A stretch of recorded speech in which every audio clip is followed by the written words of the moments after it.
Bonjour, je suis Angela. D'aussi loin que je me souvienne, j'ai toujours eu des problèmes avec ma famille. Mes parents adoraient Simon, mon petit frère, et lui offraient toujours des cadeaux sympas, sans qu'il y ait besoin d'une occasion spéciale. Pendant ce temps, ils ne m'offraient que des déchets inutiles, même pour mes fêtes spéciales. Mais le jour de mon dernier anniversaire, un miracle s'est produit. Mes parents ont même pris la peine de me préparer une fête, puis ils m'ont promis une surprise sympa. J'ai mis ma plus belle robe et je suis descendue au salon pour ma fête. Quand mes parents m'ont tendu une boîte rose, j'ai crié de joie. Pendant tout un mois, j'ai essayé de leur faire acheter du tissu avec des licornes pour que je puisse me coudre un sweat à capuche. Ils m'avaient enfin écouté. Mais dans la boîte, il n'y avait pas de tissu, mais un ensemble de crayons de couleur. C'était la goutte d'eau de trop pour moi. J'ai jeté les crayons et j'ai tapé du poing sur la table. J'en ai marre! Pourquoi vous me détestez autant? Vous dépensez tout votre argent pour Simon. Et moi, j'ai toujours des cadeaux trop nuls. Calme-toi, les invités arrivent. Qu'est-ce qu'ils vont penser de toi? Et voilà, encore la même chose. Tu t'inquiètes pour tout le monde, sauf moi. Je ne veux plus vous voir. J'ai couru dans ma chambre et j'ai claqué la porte aussi fort que je pouvais. Je pleurais tellement fort que je pouvais à peine respirer. Pour étouffer mes sanglots, mes parents ont mis la musique à fond. Tout le monde s'amusait à ma fête sans moi. Mais bientôt, mon frère s'est souvenu de moi. Il m'a tendu sa console. « Joyeux anniversaire, Angie. C'est pour toi, de ma part. Mais ne pleure pas, s'il te plaît. » Simon avait eu cette console de nos parents pour son dernier anniversaire. Je l'ai comparée à ma boîte à crayons et j'ai encore éclaté en sanglots. Pourquoi lui, il avait le droit à tout et moi, à rien? Cette question m'a tourmentée toute la nuit. Le matin, j'ai décidé d'avoir une conversation sérieuse avec mes parents. Quand j'ai frappé à la porte de leur chambre, j'ai entendu ma mère pleurer. Elle était assise sur le lit et elle serrait une feuille dans ses mains.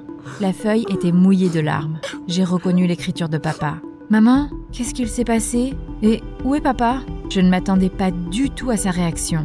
Maman s'est levée, puis s'est essuyé ses larmes avant de me dire « Il est parti à cause de toi. Il en avait marre de vivre avec une drama queen aussi ingrate. » J'étais choquée. Mais je ne me sentais pas coupable. Papa n'aurait pas pu nous quitter à cause d'un petit scandale comme ça quand même. Maman me cachait quelque chose visiblement.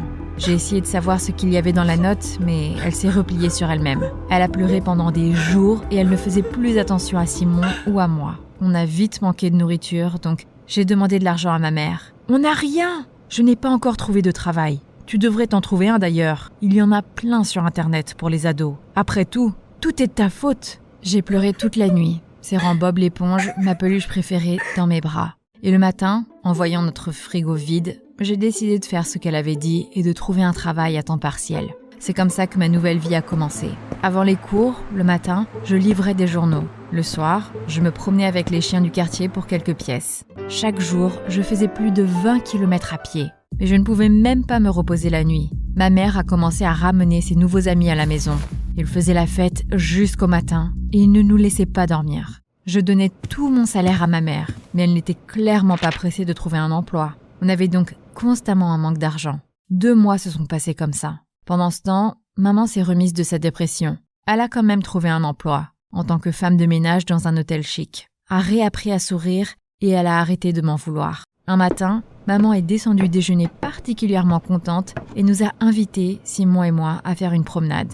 On était tellement heureux, mais visiblement, on n'aurait pas dû l'être. Maman nous a emmenés dans une maison inconnue et nous a demandé de l'attendre. Par la fenêtre, je l'ai vu courir dans la rue, monter dans une voiture stylée avec un homme et partir. À ce moment-là, j'ai compris que maman ne reviendrait pas. La femme qui s'est approchée de nous l'a confirmé. « Angela, Simon, bienvenue à l'orphelinat. » C'était horrible là-bas. La couture et ma chambre douillette me manquaient. Quand j'en ai parlé à Simon, il a sorti mes affaires de son sac à dos. Du maquillage, un journal intime et ma peluche Bob l'éponge. « Pourquoi t'as emporté tout ça avec toi ?» J'ai entendu maman parler au téléphone avant de partir et j'ai tout compris. C'est pourquoi j'ai emballé tes affaires. Pour que tu... Donc, tu savais tout? Et tu ne m'as rien dit? J'aurais trouvé quelque chose. J'aurais pu convaincre maman, trouver un autre travail ou trouver papa d'une manière ou d'une autre. C'est ta faute si on est là aujourd'hui. J'ai sorti toute ma colère sur Simon. Je l'ai même carrément engueulé. Après tout, pendant que j'étais tiraillée entre l'école et 2 boulots, mon frère mangeait des bonbons et jouait aux jeux vidéo. Simon était bouleversé, mais il n'a rien dit. On n'a pas beaucoup parlé après ça. Mais je ne suis pas restée longtemps à l'orphelinat. 2 semaines plus tard, un couple marié est arrivé. Quand monsieur et madame Bell m'ont vue, ils étaient absolument ravis. Ils m'ont vite ramenée chez eux. Ma nouvelle vie était vraiment incroyable. Mes nouveaux parents m'adoraient. Ils m'ont acheté un tas de vêtements stylés et ils faisaient tout ce que je voulais. Je pouvais enfin créer et coudre. Ils m'ont offert tellement de tissus que j'aurais pu ouvrir un atelier de couture. Pour faire court, mes nouveaux parents faisaient tout pour me rendre heureuse. Et j'adorais cette attention. En gros, c'était comme si j'avais changé de place avec mon frère. Maintenant, j'étais un enfant aimé et lui, je ne savais même pas comment il allait. Je me suis vite lassée de ma vie parfaite. Les petits soins de mes parents ne me faisaient plus d'effet. Leur montagne de cadeaux ne me plaisait plus. Monsieur et Madame Bell essayaient de contrôler chacun de mes pas et ils m'agaçaient avec leurs questions. J'ai commencé à regretter le temps passé à l'orphelinat, quand personne ne se souciait de moi. J'ai ouvert la boîte que j'avais apportée avec moi il y a 1 mois. Bob l'éponge m'a tout de suite rappelé Simon. Imagine ça un peu, mon frère avait quand même pris mon jouet au lieu de mettre ses affaires dans le sac à dos, pour me faire plaisir. Pourquoi je n'y ai pas pensé plus tôt ? J'ai eu honte de moi-même. J'ai convaincu mes parents de rendre visite à Simon à l'orphelinat et je lui ai apporté une grande boîte de jolies petites choses. Des bonbons, des jouets et des vêtements. Simon était bien plus content de me voir que de recevoir des cadeaux. Il n'était même pas en colère à cause de ce que je lui avais dit avant de partir. On s'est fait un gros câlin après cette longue séparation et on a bavardé pendant plusieurs heures. J'ai promis que je reviendrais certainement. Mais la visite suivante n'était pas aussi joyeuse. Mon frère avait un œil au beurre noir et portait une couronne en carton sur la tête. C'était une couronne donnée aux losers qui se faisaient harceler. « C'est à cause de tes cadeaux. Les autres enfants n'aimaient pas que j'ai de bonnes choses. Ils m'ont traité de prince mendiant et ils m'ont tout pris. J'avais peur pour mon frère. Qui sait ce que les autres enfants pourraient encore lui faire ? À la maison, j'ai pris mon courage à 2 mains et j'ai demandé à mes parents de sortir Simon de l'orphelinat. Mais ils ont refusé. On n'a jamais voulu un 2e enfant, Angie. Je suis désolée, mais ton frère devra rester là-bas. À partir de ce moment-là, ma vie est devenue un enfer. Je me sentais coupable de bien vivre pendant que mon jeune frère souffrait. J'ai tout fait pour essayer de convaincre mes parents, mais rien n'a fonctionné.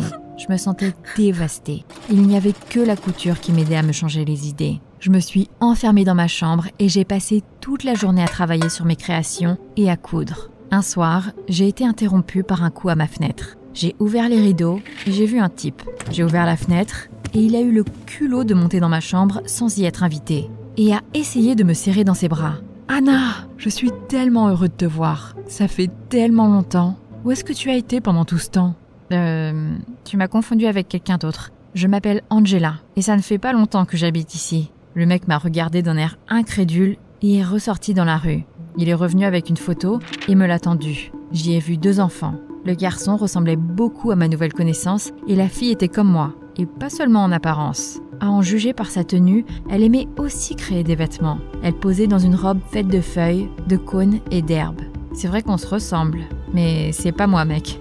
D'accord, mais on peut apprendre à se connaître ? Je suis Archie. Je suis venue ici pour rendre visite à ma grand-mère pour l'été. Ça te dit de venir traîner avec moi ce soir ?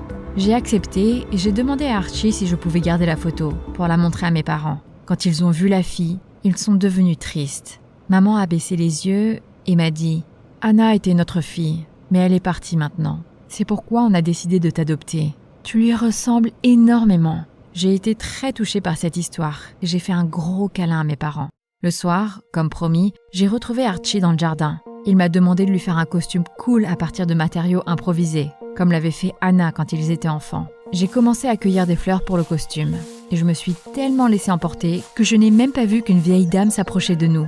Elle m'a regardée pendant un long moment, puis m'a fait un gros câlin. « Anna, chérie, tu m'as tellement manqué. »« Oh, mais non, pas encore. » Je devais lui dire tout ce que j'avais appris de mes parents. « C'est quoi comme genre de blague, ça ?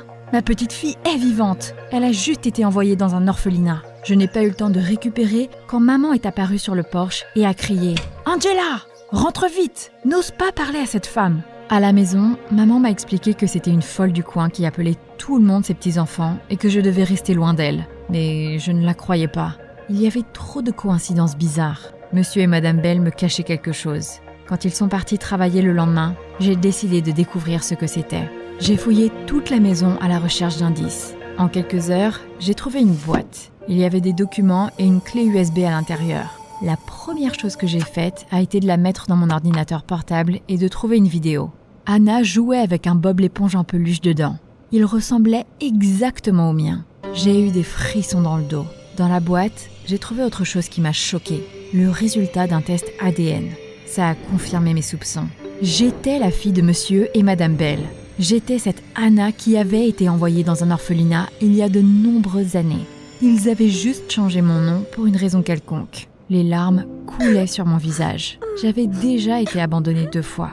D'abord par mes vrais parents, puis par mes parents adoptifs. Maintenant, j'ai compris pourquoi ils ne m'avaient pas bien traitée.